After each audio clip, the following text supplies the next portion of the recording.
Welcome to This Day in His Story, created by American Heritage Worldwide, a reminder that every day holds something new to learn.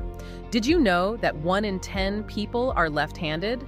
Learn how scientists believe left-handedness is influenced by DNA, explaining why many left-handers excel in creative fields such as music, art, and sports. Discover that throughout history, many remarkable people, including Benjamin Franklin, Joan of Arc, Alexander the Great, several U.S. presidents, and 1 in 4 Apollo astronauts were all left-handed. So imagine for a second that you wake up tomorrow and the entire world has just been subtly rearranged while you slept. Oh, I mean, that sounds incredibly disorienting. Right, like you sit down at your desk, but your computer mouse is just on the wrong side, or you try to write in one of those spiral notebooks, and the metal coil is just violently digging into the side of your hand. Yeah, or trying to use standard scissors, right? And the blades just harmlessly bend the paper instead of actually cutting it. Exactly. For most of us, that sounds like a super frustrating Twilight Zone setup, but if you are part of a very specific, very exclusive club, that's literally just called Tuesday. Right, because it's a world that is explicitly engineered for someone else. And, having to constantly navigate that friction day in and day out, it really does something to a person. It really does. If you're part of the roughly 10% of the Western world that's left-handed, this is your daily reality. You guys even have your own holiday, National Left-Handers Day on August 13th. Which is well-deserved, honestly. Totally. So if you're listening right now and you're part of that 10% club, today's deep dive is for you. We are looking at a mountain of source material archaeology, neuroscience, history to figure out what this constant friction actually builds. And there's this popular rallying cry among lefties from the sources, which goes, I'm left-handed. What's your superpower? Yes, I love that. And looking at the evidence we have today, that isn't just some catchy slogan on a t-shirt. It's backed by staggering physiological advantages right from the Stone Age all the way to outer space. It really is. And to understand where those advantages come from, we have to establish just how deeply ingrained this trait actually is. We're talking about a biological reality here. So it's not just a learned habit, like someone didn't just decide to pick up a pencil with their left hand one day. No, not at all. Handedness, that inherent preference for your left or right hand, is predicted in your DNA. Right-handed dominance has been the factory default setting for humanity since literally the very beginning. Okay, wait. I was looking at this claim in the sources about measuring caveman arm bones, and I've got to be a little skeptical here. Oh, sure. I get that. Because, how could scientists possibly know which hand a caveman preferred to use? Bone density and length change based on so many environmental factors. How do researchers know a longer right arm bone wasn't just a localized injury on the left side that forced them to overcompensate? Well, that's a completely valid critique if we were only looking at a single skeleton. But anthropologists aren't just looking at one guy who fell off a cliff. Right. They're looking at the broader data. Exactly. They rely on massive sample sizes across multiple excavation sites. When you look at hundreds of skeletal remains, a clear statistical pattern emerges. So it's about the law of averages. Yes. When early humans used one arm predominantly for heavy, repetitive tasks over a lifetime, things like throwing spears or, scraping animal, hides the bones in that dominant arm physically adapted. Oh, so they became consistently longer and denser? Precisely. And the statistical distribution heavily favors the right side. And they don't just rely on the bones either. They cross-reference it with the tools, right? Yeah. They look at the wear patterns on prehistoric tools. If you hold a flint tool and strike it consistently with your right hand, it chips and wears down in a very specific asymmetrical pattern. They call that microflaking in the source material, I think. Yes, microflaking. By analyzing the sheer volume of right-biased microflaking on ancient tools alongside those skeletal remains, scientists basically prove that this 90-10 split has been the overwhelming norm for tens of thousands of years. Which raises a really huge question. If right-handedness is the dominant default for millennia, and left-handedness is hardwired into the DNA of this tiny 10% minority, what is actually happening in their brains differently? That is the million-dollar question. And the sources gave us a massive piece of the puzzle here with a 2019 study. Oh, the UK brain scan one. They took scans of 9,000 left-handed subjects, which is just a wild number of people to put through an MRI. 9,000 is an incredibly robust data set for a neuroimaging study. Usually these studies have like 40 people. Right. So what those scans revealed fundamentally shifts how we understand cognitive processing. In left-handers, the right and left sides of the brain actually work better together to process language. Better together, meaning they communicate faster. Exactly. There's a much more seamless integration happening between the hemispheres compared to right-handers. I was trying to visualize this while prepping for the deep dive, and the best analogy I could come up with is like a computer processor. Oh, I like where this is going. Yeah, so like most right-handed people are running on a standard, reliable processor. It gets the job done perfectly fine. But a left-handed brain is basically a dual-core processor that comes overclocked from the factory. That is a fantastic analogy. Right. The two sides of the brain are constantly talking to each other, sharing the load for communication, spatial awareness, and just complex tasks. Because that overclocking is happening, the brain is essentially pulling double duty. You see, in human anatomy, there's a literal crossover in how we're wired. The left controls the right, and the right controls the left. Right, so the brain's right hemisphere controls the muscles on the left side of the body. But, and this is key, that right hemisphere is also the primary domain for spatial awareness, musicality, and broader creative thinking. Oh, wow. So a left-handed person is constantly activating that creative right hemisphere just to control their dominant hand in a physical space. Precisely. They're continuously exercising the creative and spatial centers of their brain just by, writing a grocery list or pouring a cup of coffee. That is wild. And because they're forced to do this in a world built with right-handed tools, their hemispheres just naturally collaborate more efficiently to solve those daily physical puzzles. Yes, it results in a distinctly different, highly integrated cognitive profile. Which perfectly brings up a joke from the source material that actually makes a ton of anatomical sense now. Let's hear it. It goes, if the left side of your brain controls the right side of your body, and the right side of your brain controls the left side, then left-handed people must be the only ones in their right minds. I mean, it's a solid pun, but it really captures the physiological reality. The right hemisphere is doing a tremendous amount of heavy lifting for them. So if their brains are processing spatial data this efficiently, where does that actually give them an edge in the physical world? Because the data points immediately to high-level athletics. It absolutely does. Left-handers have a disproportionate rate of success in sports, specifically tennis, fencing, baseball, and swimming. Okay, let's break down the mechanics of those specific sports. Because tennis, fencing, and baseball, those are all highly reactive, right? Yes, they require split-second spatial calculations. You're rapidly responding to an opponent's physical movements. So the left-handed athlete possesses a dual advantage there. They do. First, their spatial processing is inherently strong due to that right hemisphere dominance we just talked about. They track objects moving through space with exceptional efficiency. And the second advantage is just purely tactical, the element of surprise. Exactly. Think about it. Since 90% of athletes are right-handed, right-handers spend almost all their practice time facing other right-handers. They memorize the standard angles, the standard footwork. Right. But when they face a lefty, all those rehearsed geometric angles are entirely backwards. The lefty, however, spends 90% of their time practicing against right-handers. They are completely comfortable with the geometry of that matchup. You see this play out constantly at the highest professional levels, too. Just look at Major League Baseball. Nearly half of the All-Stars are southpaw switch hitters. Which is a massive statistical anomaly. It really is. And for anyone not steeped in baseball lore, southpaw is just the classic nickname for a left-hander.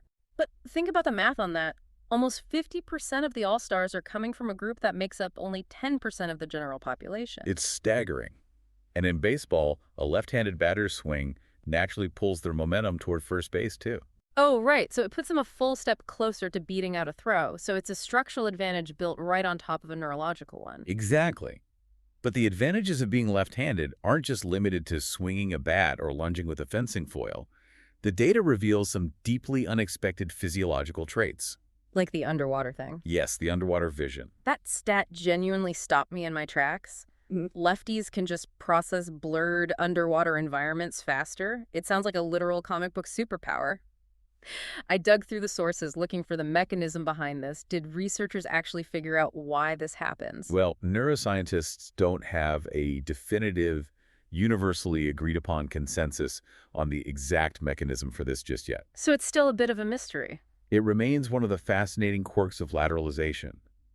But the leading theory connects back to how that dominant right hemisphere processes visual spatial information. Because when you open your eyes underwater, everything is corrupted, right? Right. You're deprived of normal atmospheric visual cues.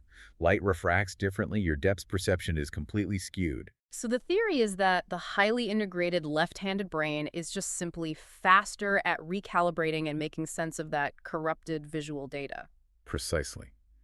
Whatever the exact neural pathway ends up being, the empirical testing shows they adapt to underwater blurriness significantly faster than right-handers. And that spatial recalibration ability sets up this next statistic so beautifully. 1 in 4 Apollo astronauts is left-handed. 25%. 25% of the people we sent to the moon in the Apollo era were southpaws, compared to 10% of the population. When you unpack the cognitive load required for an Apollo mission, that statistic actually makes perfect logical sense. I mean, they were flying with 1960s technology. Exactly. We're talking about manually piloting a spacecraft. Those astronauts had to translate two-dimensional instrument data into three-dimensional orbital maneuvers in real time. All while managing constant, highly technical radio communication with Houston. Right. They were maxing out their spatial awareness centers and their language processing centers simultaneously. Which is exactly what that 2019 UK brain scan study showed left-handers excel at. The hemispheres talking to each other. It perfectly aligns. Plus, consider the astronaut training environment itself. How did NASA prepare them for the zero-gravity environment of space? The giant swimming pools. They spent hundreds of hours in neutral buoyancy labs underwater. Exactly. So NASA recruiters were essentially, without even knowing it, filtering for individuals with peak spatial awareness, cross-hemisphere multitasking, and cognitive flexibility. While training them in an environment where lefties naturally process visual information better, the overlap there is just incredible. It shows how biological predispositions can align perfectly with environmental demands to create extraordinary outcomes. Absolutely. And this unique cognitive profile doesn't just shape sports and space exploration. When we move into global leadership and historical genius, we see this same highly integrated brain wiring exerting a massive influence. Oh, definitely. It makes sense that if you possess an inherent tactical advantage and superior spatial awareness, you're going to see this demographic overrepresented in military and political history. The list of historical lefties reads like a syllabus for a masterclass in world history. We've got Joan of Arc, Alexander the Great, Julius Caesar, and Napoleon Bonaparte, all lefties. Let's consider the tactical reality for a moment, taking Alexander the Great as an example. Ancient warfare, particularly the Macedonian phalanx, relied on strict geometric formations. Right, big walls of shields. Yes. Soldiers held large shields in their left arms and spears or swords in their right. It created this interlocking, heavily predictable wall of defense. So if you're an enemy force, you train endlessly to attack a wall where all the weapons are coming from the exact same side. But if you insert a left-handed commander or an elite left-handed fighter into that scenario, they strike from angles the enemy's shield just isn't positioned to block. Oh, they read the spatial geometry of the battlefield differently. They see strategic openings that a strictly right-side dominant brain might overlook entirely. That spatial advantage we talked about in tennis translates directly to surviving and commanding ancient battlefields. Wow. And that overrepresentation continues well past ancient history. Looking at modern American leadership, 8 recent U.S. presidents were left-handed. 8 of them. Gerald Ford, Ronald Reagan, George H.W. Bush, Bill Clinton, and Barack Obama. Again, a 10% demographic massively overperforming in roles that demand intense, multi-layered communication. And rapid processing of complex information plus strategic foresight. Which brings us to arguably the ultimate historical example of left-handed hemisphere collaboration. Benjamin Franklin. Benjamin Franklin. When you evaluate his life through the lens of modern neuroscience, specifically how the left and right hemispheres integrate to process language and creativity, his achievements take on a whole new context. The sources noted that Benjamin Franklin spoke 6 languages fluently. 6. It's astounding. The second I read that, I immediately thought of the brain scans. His overclocked dual-core processor was optimized for absorbing, integrating, and processing linguistic data. But he wasn't just a linguist. His resume is so expansive, it's almost hard to believe it's real. He was a true polymath in every sense of the word. He was a printer, a politician, a postmaster, a scientist, an inventor, and a statesman. He literally contributed to the fundamental understanding of electrical charges. Yes. Yeah. And he was a cornerstone of early American civic development. He started the first public library. And the first volunteer fire department, right. Right. And he even helped establish the first public hospital to aid the poor. He was utilizing every single quadrant of his brain, merging the analytical, the creative, the civic, and the scientific. And he famously invented bifocal glasses, which is brilliant. But my absolute favorite detail from the research today is another one of his inventions. I know exactly which one you're going to say. Sitting right there on Franklin's list of creations, alongside the lightning rod and bifocals, are swim fins. Benjamin Franklin invented swim fins. It's such an incredible through line for everything we've discussed today. Right. You have a demographic that naturally adapts to underwater visual environments faster than anyone else. And then the most famous lefty polymath in American history decides he loves being in the water so much he's just going to invent footwear to make him swim like a frog. It perfectly highlights how a biological predisposition can gently steer the direction of a genius's curiosity. It really is a compelling connection. Yeah. And looking at figures like Caesar and Franklin, it gives some serious weight to a couple of the lighter quotes we found in the sources. Like the ones about always being right. Yeah. Things like, I may be left-handed, but I'm always right, and life without left-handed people wouldn't be right. Those things are fun, and they definitely fit the pride lefties have. But there's a deeper, more demanding theme running beneath all of this. The friction. Yes. Navigating a world built for the right-handed majority isn't just about unlocking polymath abilities or gaining a tactical edge in a sword fight. It forces continuous, exhausting adaptation. Every single time a left-handed child picks up a pair of standard scissors or, tries to swipe a credit card on a machine mounted on the far right side of a kiosk, they are problem solving. They are managing constant, low-level friction. And that daily necessity to adapt doesn't just build cognitive flexibility in the brain. It builds immense personal and psychological resilience. Because you aren't just learning to use a tool backwards. Right. You are learning that the environment won't accommodate you, so you must accommodate the environment. You have to bend to fit the world. Which bridges us to what I think is the most profoundly moving account in today's material. Because the research doesn't just give us statistics about astronauts and ancient kings. It provides a real-world look at what this deeply ingrained resilience looks like when it's tested to its absolute limit. Yes, the story of Elder Bienvenido Cayetano. The sources detail his life as a missionary in the Philippines.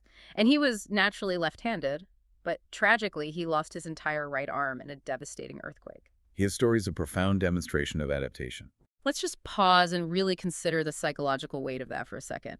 You're already living in a society heavily biased toward right-handed functionality. Then you endure the trauma of an earthquake, and you suffer a catastrophic physical amputation. The mental fortitude required just to survive that moment is staggering. Absolutely. And the sources point out a really remarkable detail about his mindset during that traumatic event. While enduring this life-altering experience, he centered his mind by remembering a song titled, I Am a Child of God. He found a way to anchor himself spiritually when his physical reality was, quite literally, collapsing around him. He went through severe trials to regain his physical strength after the amputation, but according to a March 1995 account by Miles T. Toulson, it is his armful of spiritual strength that defines him. He completely adapted his physical life to his new reality. He manages to tie neckties single-handedly, which, if you've ever tried it, is a massive feat of spatial coordination. And he's famous in his community for giving non-stop enthusiastic left-handed handshakes to everyone he meets. The broader lesson we extract from Elder Cayetano's example is so vital here. It reminds us how our trials, the things that force us into uncomfortable adaptation, the things that introduce severe friction into our lives, they can actually become our greatest blessings. It's the ultimate manifestation of taking a perceived disadvantage or a catastrophic loss and transmuting it into exceptional resilience. He didn't just survive the loss of a limb. No, he thrived. He took the baseline resilience he'd developed navigating a right-handed world, compounded it with his profound spiritual faith, and found a way to thrive. It really puts the annoyance of a bad pair of scissors or a backward spiral notebook into sharp perspective. It really does. From the micro frictions of daily life to macro-level physical trauma, the capacity to adapt defines the left-handed experience. Which makes me want to turn this directly to you, the listener. Are you left-handed? If you are, what can you do that your right-handed friends cannot? Because the evidence is undeniably clear today. You carry a biological, neurological edge. From the structural integration of your brain's hemispheres to the unique way you perceive spatial geometry, that 10% difference is a tangible asset.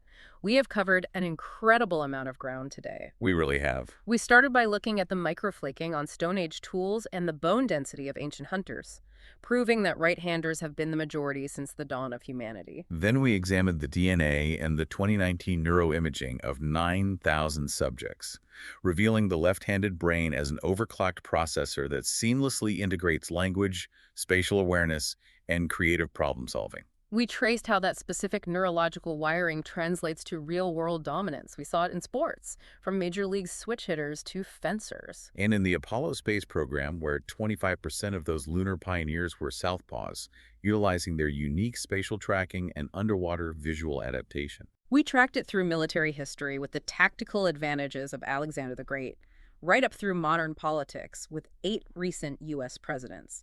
We saw it in Benjamin Franklin's polymath genius and his incredibly appropriate invention of swim fins. And finally, we grounded all of that biological and historical data in the profound resilience of Elder Cayetano, showing how the friction of living in a world built for someone else ultimately builds an unbreakable spirit. So if you are part of that 10%, the call to action is clear. Celebrate your uncommon difference today. When someone points it out, wear your southpaw status as a badge of honor. Tell them you're left-handed and ask them what their superpower is. But before we wrap up, I want to leave you with a final lingering thought to explore on your own. We've spent this entire deep dive looking at clear, factual evidence that left-handedness provides distinct biological advantages. In spatial awareness, lateral thinking, adaptability. Exactly. And we know that a significant part of this cognitive strength is forged precisely because they are forced to constantly adapt to a society engineered for the majority. So ask yourself, what other biological or neurological minorities might be out there right now, hiding in plain sight? Oh, that's a fascinating question. What other groups possess incredible undiscovered superpowers simply because society forces them to constantly adapt, translate, and problem solve every single day? It makes you wonder. The next time you sit down at a desk and the mouse is on the wrong side, just remember, you aren't the one with the problem. You're the one in your right mind.